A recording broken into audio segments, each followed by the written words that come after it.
What is going on, guys? Welcome back to another video. Today we have quite a few things on our to-do list. We have to do not one, not two, but 6 oil changes. Wait, what's that? You don't want to watch 6 oil changes? All right, we'll do a speed run through it. In the last video, we left off with picking up this black 300ZX with Mr. Maddox. Unfortunately, Mr. Maddox is back to Connecticut to finish his R32. Hopefully we can see him soon. Now, somewhere in the last video, something happened to the Black Z. I'm not sure who did this or why, but there's actually a key mark from here all the way down the side to here. Pretty wild. I took some pictures when I picked it up. I take pictures of everything and I referenced them. There were no scratch marks on it then, so somewhere in that last video this thing got keyed. Kind of crazy. Pretty unfortunate. It's also wild to see all the cars in one spot. There is one car missing, the Integra sedan.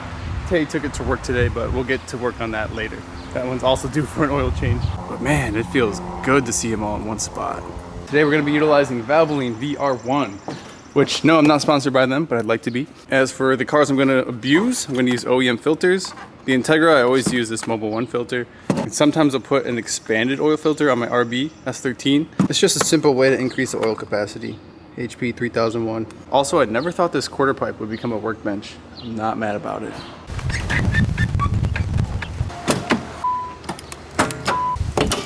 Toss an OEM filter on this guy.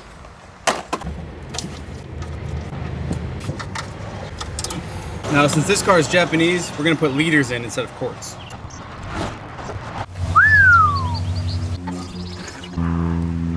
With every maintenance item, it's important to write down the date, mileage, and what you did to keep track. And fun fact, it looks like I put just over 1,000 kilometers on a Nissan Gloria in just about 1 year.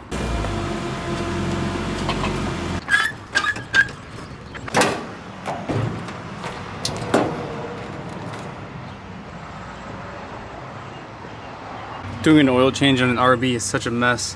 When you take off the filter, it just drips all over the subframe and everything underneath it. Hold up, I already did an oil change on this in April. That's the power of writing things down. All right, moving on to the next one.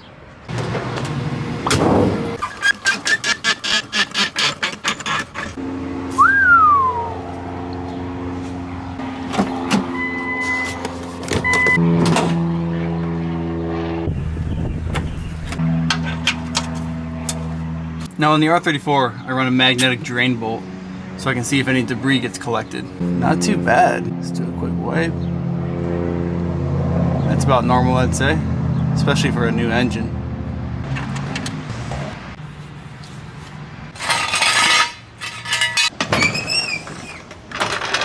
You guys already know the deal. I'm gonna toss an OEM filter on it. Maybe some oils. Oh, lost the O-ring. That's interesting. And you know what? While we're at it, we'll toss 2 lee trays in there. All right, this one is good to go. We are flying through this. Next candidate, Black Z. You know, I wonder if people driving by think this is a used car lot.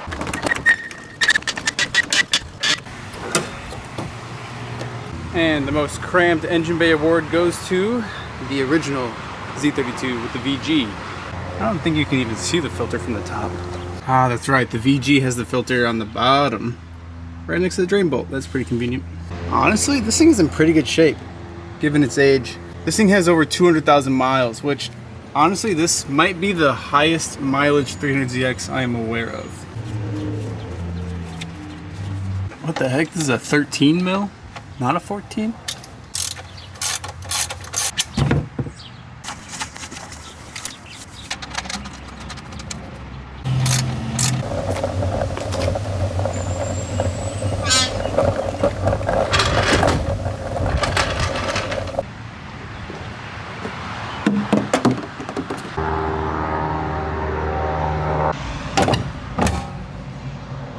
Last but not least, also, if you haven't noticed, there are some different wheels in the back. These are the wheels that I built for the Gloria. Probably wondering why they're not on the Gloria. That's because one of the faces chipped the chrome. I sent it out to get re-chromed. Still waiting for all that. Recently I had Tay's 5 spokes in the back, and I had these Model 6s on the back, but when I got these tires flipped at the drift event, they tore the tires, so they don't even hold air. Pretty unfortunate, but That's right. It's an excuse to run some chrome 3-piece Johnnies for now. Tell me why they're the perfect spec for this car too. Like, come on. It doesn't get any better than that.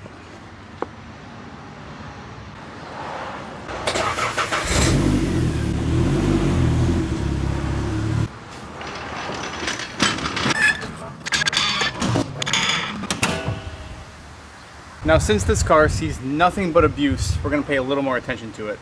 I wanna start off with shaking all the wheels down, which I do with all the cars, but all the other cars are totally fine. No problems found.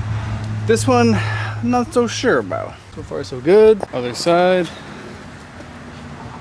Oof. There is some play in this one. Where is that coming from? So something you can do is look for the inner and outer tie rod. This is like the most likely cause. If you're able to see either of these moving with the wheel, then it's an inner. And it is moving, so check it out. Just for reference, this piece is a big no-no, but I had to run it for now. This is the inner tie rod right here.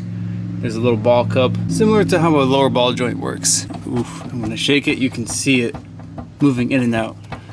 So we know for sure this thing is a driver's side inner tie rod. And while I was fabbing up this S13 front end suspension kit on the Z32, I used a whole bunch of random parts. I can't remember if I used a S14 inner tie rod, Q45 inner tie rod. I don't know. I'll have to look back in my notes and see what I used there. But all right, we already found something. I mean, it's good that we found it, but obviously it's not good. It just really shows the importance of doing a thorough inspection. Looking under the car, looks like we have quite a bit of an oil leak going on. Don't know where that's coming from. Probably the oil pan, maybe something above it. Oh man, it could even be the front main seal, which is likely given the age. For those of you who don't know, I pulled this KA straight out of a junkyard. All I did was put a water pump on it and a valve cover gasket. And you know what? It's been good ever since. I do have another engine at a machine shop. A lot of you guys have been asking for an update on it. Honestly, the next step is me going there with the aftermarket parts to build the engine. So hopefully we can stop by there soon. My goal this year is to refresh the Z32. I really want to redo this front subframe. This is still Z32. Everything else is S13. But as you can see here, I had to notch the subframe backwards to clear this oil pan, which means I can't move the rack forward to correct steering geometry. That's the ultimate reason why I had to use these rack spacers. We'll dive deeper into the steering geometry and its importance once we do this swap. I'm still collecting parts. I need to find an S13 front subframe still and maybe S13 motor mounts. Also, I'm sure you guys are curious, but the Z32 does not accept any other subframe. The bolts are completely different, so I was gonna have to convert an S13 subframe to fit the Z32 chassis. I know this is a lot of mumbo jumbo, but I'm just trying to explain the situation and future plans, I guess. You would think with a smaller engine you wouldn't have to notch the subframe, but the stock 300ZX has the oil pan behind the subframe. It's a rear sump engine. This KA from a 240SX is a front sump. Now a truck KA is rear sump, so I wonder if that swap would have been easier. Food for thought. Oh, I can still see the custom motor mount in there. That's actually an Integra tow hook. Still holding up. Looks like we went off-roading at some point. I honestly think this mud is from Rio Bash, which was last September, which also just so happens to be the last time this thing got an oil change. It's really not good to let mud and dirt be caked in your chassis. Can't believe how much is in here. That's not even all of it.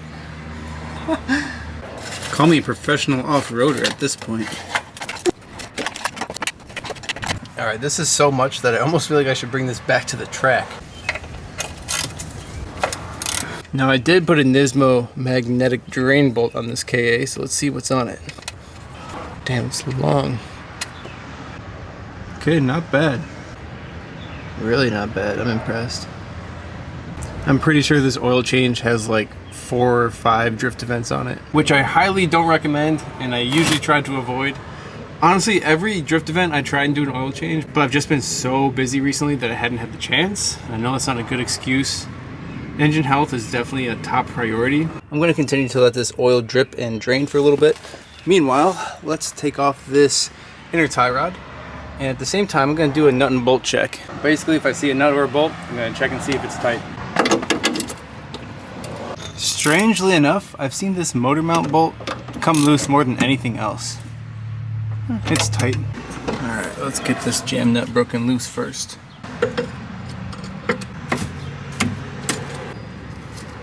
I've always had good luck with using this little tool. It's like an old school exhaust clamp hanger thing, but you can just wrap it around the point where it attaches to the rack, or in this case, the tie rod spacer. All right, we got it attached. Now let's break it loose. Inner tie rod is removed. Now before we take this off of the outer tie rod, I wanted to measure it. Now remember, all we did was crack this jam nut loose. We didn't spin the inner tie rod out, so this measurement is still true. So I'm going to take a measurement from the edge of the outer tie rod here and align it to the end of where the rack would go, which is exactly 9 inches. That's pretty crazy. It's my lucky number. Since we have our measurement, we can take off the outer tie rod from the knuckle. It'll just make the install process easier. Notice I leave the jam nut on still a little bit. Grab a hammer and don't hit it here. Hit it on the side of the knuckle.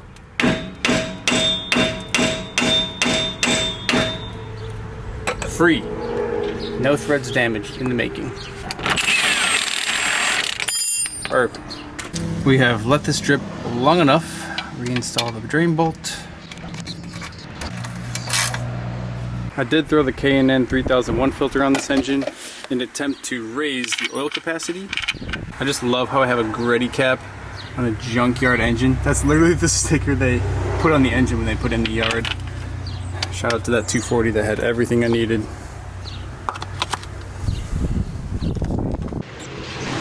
Now I'm sure you guys might be wondering where I put all the oil with this one drain pan. I actually dump all the old oil into the jugs I just used in my little jig here. Here's my jig. Just slide it in some bricks, holds it nice and steady, throw a funnel on her. Now you're probably wondering, what do you do with the oil once it's in the jugs? Well, I think legally any place that sells oil has to take disposal oil. So while we take a trip to AutoZone to get a warranted inner tie rod, that's the glitch. I got lifetime warranty on these inner tie rods. We'll drop off all the oils too. Now I did find out that this is an S14 inner tie rod that we took off the car. And that's because I have these, which are Q45s, and other Q45s because I wrote it down. As you can see, these have been swapped around quite a few times. My goal was to determine the best setup on the Z32. This gets by, but it's not ideal. Like I mentioned before, I want to try and convert an S13 subframe that I can utilize on the Z32. That'll eliminate a lot of these issues that we're having here. The car drives fine, but the steering is not ideal yet. We're working towards it though. I want to get this thing dialed in. I'm not going to give up on this car. It's so good.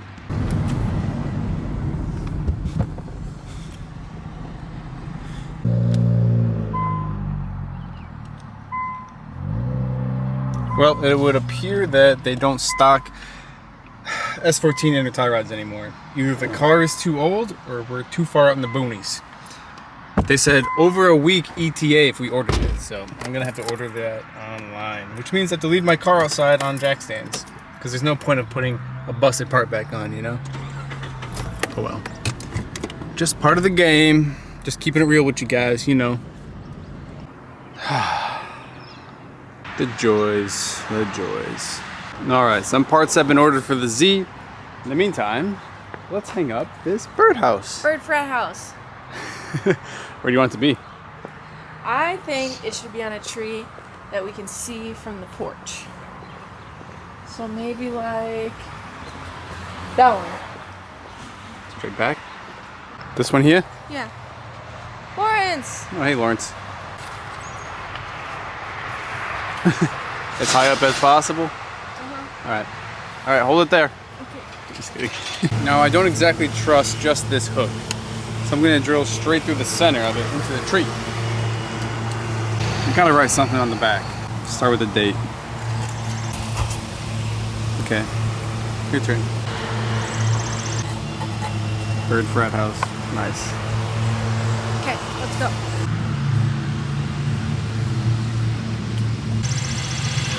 All right, looking good. Now with the rent money from this, we'll be able to pay off the mortgage a little faster. Can't wait to see some little doers in there. Next up, we have the Integra sedan. Things look pretty nice and dry on top. Haven't even started the oil change, but we got some evidence. Everything looks very nice and lubricated down below. We won't have to worry about this car forming any rust. We'll just leave that leaking as is. We got the oil drained. We'll throw a new filter in it. Send her down. Call her done. Okay, with the Integra sedan having the highest mileage in the entire fleet, we'll put some Valvoline high mileage in her. Usually these take 5W30 or 10W30. I'll always put 10W30 because if I put any lower, it just burns it right out. The 10W30 seems to last a little bit longer. Might have to bump it up a few notches here soon. It's getting a little smoky on the highway, if you know what I'm saying.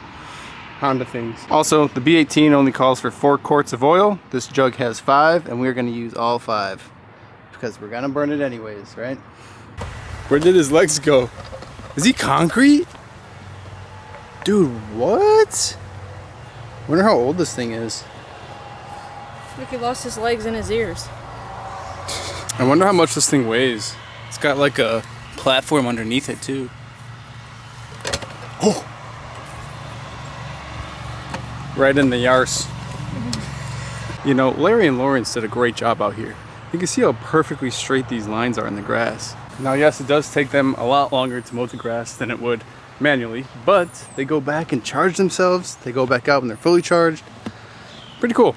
All you gotta do is hit go. Super simple. While she's out here pulling weeds, let's work on some organization stuff. As you guys have recently seen, we reorganized the entire shed. Got all of our bins nicely labeled. You guys gave me some great suggestions on making this even better. Probably get into that down the line. I want to start by setting up this shelf and maybe organizing some stuff within the garage. All right, to be honest, this black storage rack was a pain to set up. I don't want to deal with it. I'm gonna switch it out for this silver one, which I really like. I'm gonna put this in one of the garages. Black shelf swapped out. Let's go put this one to use. How's it going over here? Look at this big guy. Damn. Let's see if we can get him out. Oh! Good yank. We've been calling this garage the Z garage because we have both of our Z's in here. There's a lot to go through still. We haven't even touched anything in here. Have not started organizing. We've just been putting stuff away where we think it should go after using it. But yeah, there's still a lot to go through. At least we have the toolboxes somewhat accessible. If you guys remember in my last garage, there was always a pile of crap right in front of my toolboxes because I didn't have enough space / hoarding issues. You know how it goes. I also wasn't too eager to set this garage up right away because I wanted to refresh it. I really wanted to finish the ceiling here and then paint the whole thing. It would feel backwards to set it up and then paint it. Although I guess it would make sense because then I'd know where things go. I don't know. Either way, let's start with making this place a little bit more of a workshop. I also have this couch if anyone wants it. We couldn't sell it on Marketplace, so come get it. It's in great shape. I don't want to ruin it. And yes, we do still have Maddox's bed. I also had a few people ask about this Z in the garage in the last video. This is Tay's Z33. She's planning to do a whole tandem kit on it. But we gotta replace the quarter panels first. That'd be a fun project. We have some evidence that Tay has been in the garage. Where do the tools go? Where do they go? Huh? Where do they go? Oh, don't tell me there's more over there. Oh my goodness, babe. We can't be doing this. At least I can find him. What is this? I was painting your dresser. What is this?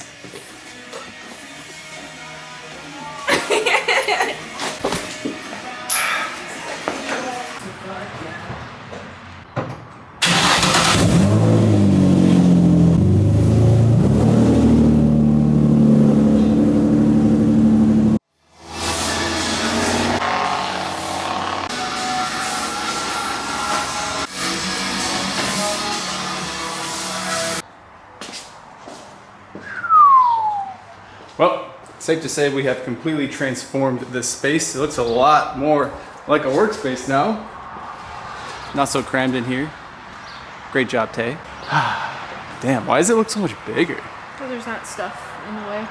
Yeah, I mean, there was like a whole line of stuff. Feels like it's opened up more that way. Right? When things are cluttered, it feels... 1000%.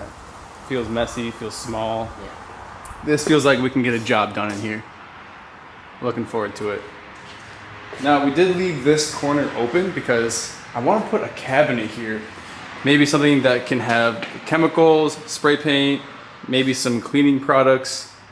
That's like the by the book way to do it at a shop. And I kind of want to make it at least look and feel like that, because then you can stay more productive, stay organized, stay clean. But we got the welder stuff over here, a little workbench here. This guy's on wheels. I don't know if this is a permanent spot for it. I figured this would be a good spot for tools. Have like a little charging station. I need to figure out a better way to mount these because I hate when they're just so floppy and you try to take the battery out. You know what I'm talking about. Got the toolboxes lined up.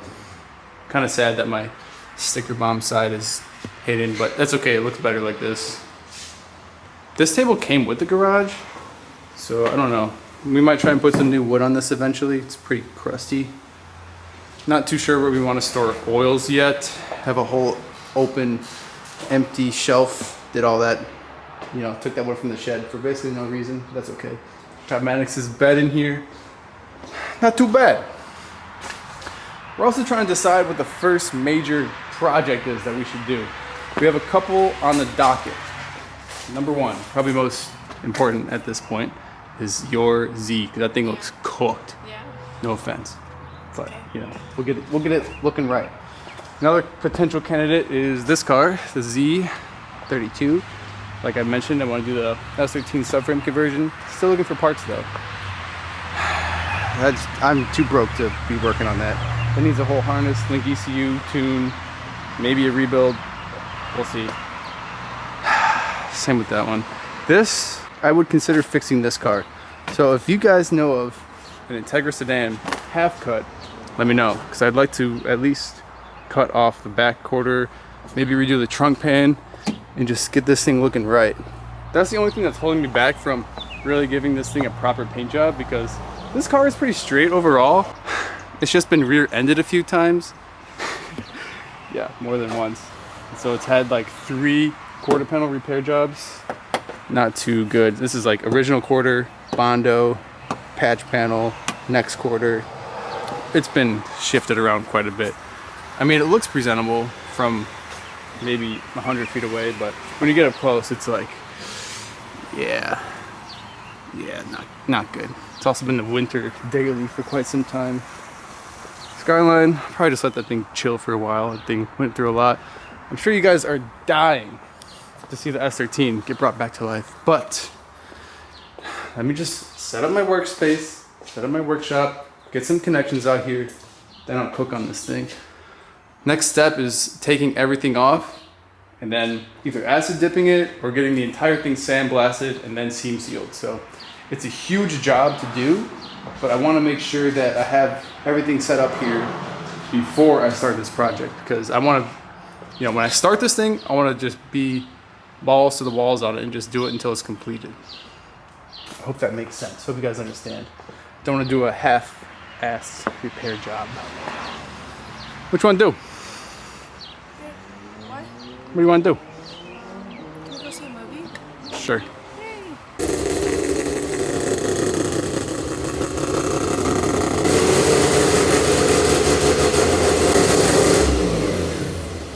Well, aren't you lucky having both your cars in the garage? My 2 garage queens, just like how they were before. Perfect. Dude, there's so much more space in here. Even in the back. Yeah. This is great. This is bigger than my original house garage by far. Because even the front has space. I used to have my 240 to the very edge here, to where the garage door closed. This is sick. Really looking forward to the next project in here. Thank you.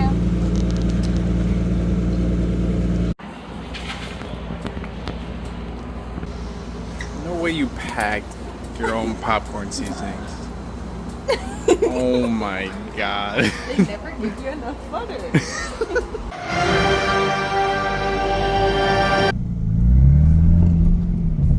Just got home. I look over. Lawrence is out here working. He's earning his keep.